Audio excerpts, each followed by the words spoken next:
జై తెలంగాణ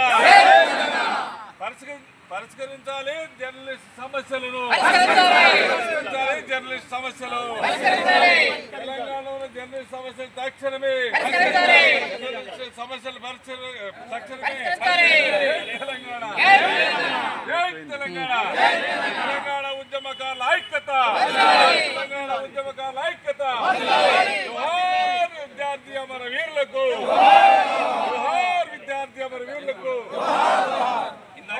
నాయకత్వం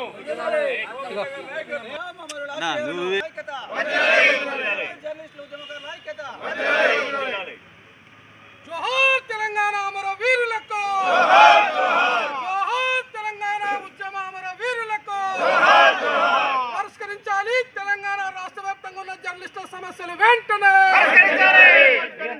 జర్నలిస్టుల సమస్యలు ఎలా తెలంగాణ రాష్ట్ర ప్రభుత్వం అండి వైఖరి జర్నలిస్టుల సమస్యలు ఎలా తెలంగాణ రాష్ట్ర ప్రభుత్వం అండి వైఖరి జై తెలంగాణ జై తెలంగాణ జోహార్ తెలంగాణ అమర వీరులకు జోహార్ తెలంగాణ అమర వీరులకు సాధిస్తాం తెలంగాణ ఉద్యమ అమర వీరుల ఆశయ సాధనాలను సాధిస్తాం ఉద్యమ అమర వీరుల ఆశయ సాధనాలను జోహార్ తెలంగాణ ఉద్యమ అమర వీరులకు జర్నలిస్టుల సమస్యలు ఎలా తెలంగాణ రాష్ట్ర ప్రభుత్వం అండి వైఖరి నశించాలి తెలంగాణ రాష్ట్ర ప్రభుత్వం అండి వైఖరి జై తెలంగాణ జై తెలంగాణ జోహార్ విద్యార్థి అమర వీరులకు జోహార్ విద్యార్థి అమర వీరులకు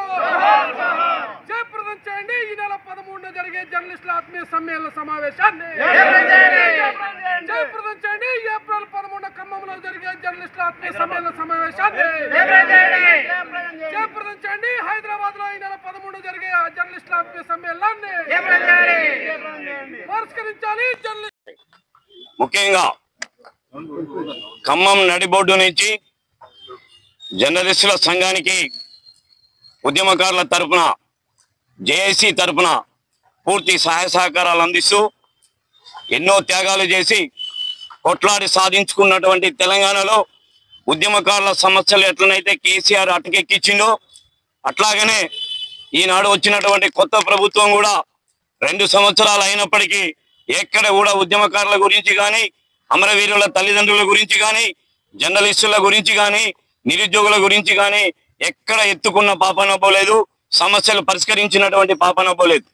ముఖ్యంగా ఈనాడు రాష్ట్రంలో ఎంతసేపు ఉన్నా సరే ఈ కొత్తగా వచ్చినటువంటి కాంగ్రెస్ గవర్నమెంట్ వాళ్ళ మంత్రివర్గం గురించి, వాళ్ళ నిధుల గురించి, వాళ్ళ కార్పొరేషన్ల గురించి వాళ్ళు చర్చించుకుంటున్నారే తప్ప ఇవాళ తెలంగాణ రాష్ట్రం భౌగోళికంగా సాధించబడ్డది అనంటే అమరవీరుల త్యాగాలు ఎంత ముఖ్యమైనయో, ఉద్యమకారుల త్యాగాలు ఎంత ముఖ్యమైనయో దాంతో పాటుగా జర్నలిస్టుల మిత్రులు కూడా ప్రాణాలకు తెగించి ఎండనక వాననక వాళ్ళు కూడా ఉద్యమంలో పాల్గొని ఎన్నో సలహాలు సూచనలు చేయటం వల్లనే ఈ రాష్ట్రం సిద్ధించిందనేది నగ్న సత్యం.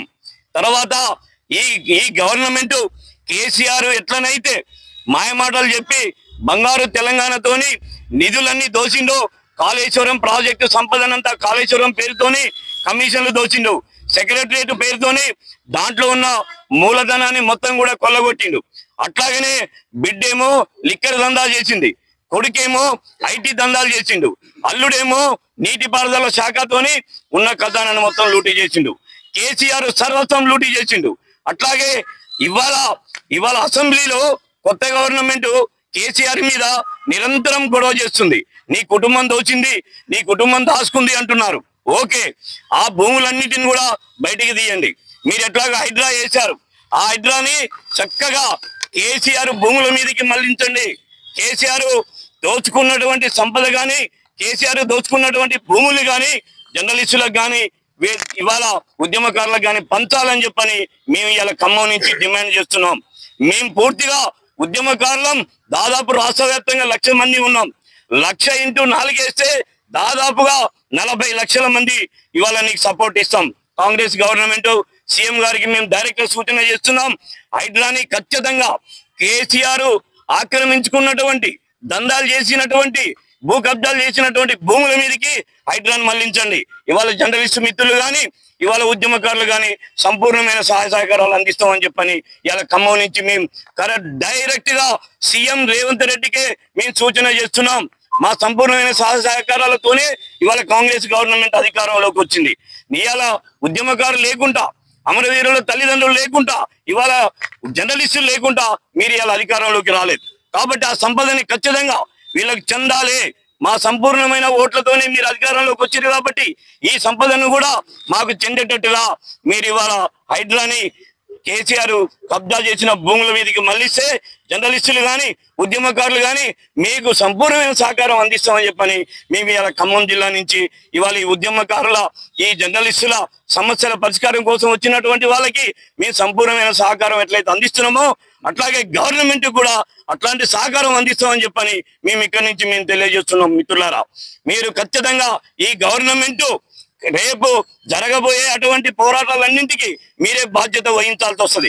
మీరు కనుక నిర్లక్ష్యం చేస్తే జర్నలిస్టులు కానీ, నిరుద్యోగులు కానీ, ఉద్యమకారులు కానీ, అమరవీర తల్లిదండ్రులు కానీ కేసీఆర్ మీద ఏ విధమైతే పోరాటం చేసి కేసీఆర్ అవినీతిని బయటపెట్టి కేసీఆర్ని ఎట్లయితే భూస్థాపితం చేశారో అట్లానే కాంగ్రెస్ గవర్నమెంట్ కూడా అదే గట్టిపడుతుందని చెప్పని మేము హెచ్చరిక చేస్తున్నాం, సూచన చేస్తున్నాం. మిత్రులారా, రేపు రాష్ట్రంలో ఉన్నటువంటి జర్నలిస్టులందరూ కూడా ఏప్రిల్ 13వ తారీఖు నాడు సోమాజిగూడలో జరుగుతున్నటువంటి జర్నలిస్టుల సమస్యలపై, న్యాయమైన సమస్యలపై మోహన్ బైరాగి గారి ఆధ్వర్యంలో పెద్ద ఎత్తున ఉద్యమం జరుగుతుంది. నా పేరు మోహన్ బైరాగి, తెలంగాణ జర్నలిస్ట్ ఫ్రంట్ రాష్ట్ర అధ్యక్షుడిని. ఏప్రిల్ 13న హైదరాబాద్ లో జరిగేటువంటి తెలంగాణ జర్నలిస్టుల సమ్మేళనానికి సంబంధించినటువంటి ఈ పోరాటాల గడ్డ ఖమ్మం గడ్డ మీద పోస్టర్ ఆవిష్కరణ చేసుకోవడం, దానికి తెలంగాణ ఉద్యమకారుల వేదిక నుంచి ఈ సహకారం లభించడం ఆనందంగా ఉంది. అలాగే ప్రధానంగా తెలంగాణ ఉద్యమంలో గత 10 సంవత్సరాల కిందట ఉద్యమంలో పాల్గొన్న జర్నలిస్టు మిత్రులు ఉద్యోగాలు చేస్తూ ఉద్యమంలో కీలక పాత్ర వహించినటువంటి జర్నలిస్టుల పరిస్థితి 11 సంవత్సరాల్లో ఎలా ఉంది, అలాగే కొత్తగా డిజిటల్ మీడియాలోకి వచ్చినటువంటి మిగతా జర్నలిస్టు మిత్రులది పరిస్థితి ఎలా ఉంది అని అప్పుడు ఉద్యమంలో పాల్గొన్న వాళ్ళ నుంచి మొదలు పెడితే ఇప్పుడు మీడియాలో పనిచేస్తున్న ప్రతి ఒక్కరితోటి ఒక ఆత్మీయ సమ్మేళన కార్యక్రమం పెట్టినాం. దానికి సంబంధించి మీరందరూ కూడా అక్కడికి రావాలని విజ్ఞప్తి చేస్తున్నాం. అలాగే 1969 మూమెంట్లో ఇక్కడ ప్రధానంగా రవీంద్రనాథ్ ఖమ్మం గడ్డ ఇది, రవీంద్రనాథ్ ఇక్కడ స్టార్ట్ చేసిన ఉద్యమం తెలంగాణ రాష్ట్ర సాధన దిశగా ప్రయాణం జరిగింది. కాబట్టి ఆ ఇన్స్పిరేషన్ని తీసుకుంటూ ఇక్కడ ఉద్యమాలకు కేరాఫ్గా ఉన్నటువంటి ఖమ్మంని ఇన్స్పిరేషన్గా తీసుకుంటూ ఈ కార్యక్రమం జరుగుతుంది. కాబట్టి దీనికి సహకరించినటువంటి ఈ కార్యక్రమాలను సహకరించే ప్రతి ఒక్కరికి కూడా ధన్యవాదాలు తెలియజేస్తూ, ప్రధానంగా పత్ర సోమన్న గారికి వాళ్ళ టీం అందరికి కూడా వాళ్ళకి ధన్యవాదాలు తెలియజేస్తూ ముగిస్తున్నాను. Thank you.